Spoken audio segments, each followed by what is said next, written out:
tanto con los inversionistas como con el señor rector, y se está haciendo toda la tramitología de la Secretaría de Hacienda para generar las mejores condiciones de poder aterrizar el proyecto.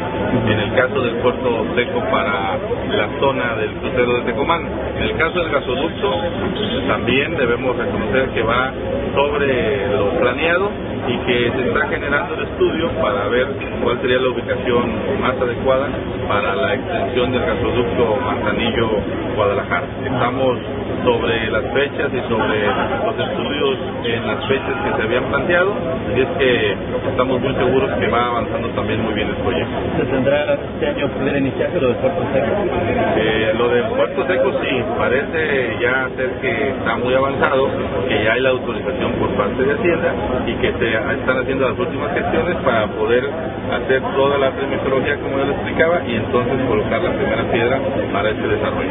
¿Tiene considerado alguna fecha?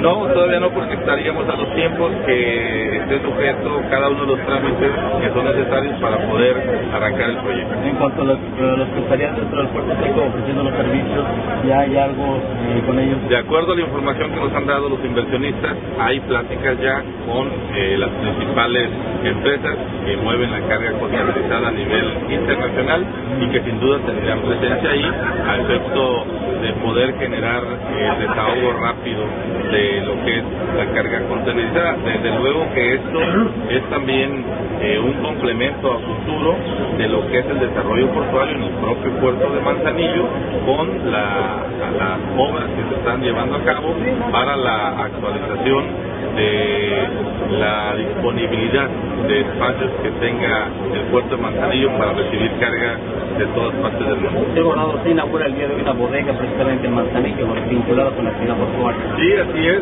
una inversión importante y vamos a estar ahí por la tarde, precisamente para generar, como siempre, el reconocimiento a la confianza que tienen los inversionistas. Cada día hacemos una promoción importante y cada día también los buenos parámetros de la economía estatal, de las condiciones en generales de infraestructura y de seguridad, nos posibilitan a que con la certidumbre jurídica que también generamos a los inversionistas, estos lleguen y establezcan sus inversiones en nuestro estado, lo que sin duda genera derrama económica, inversión productiva y generación de empleo.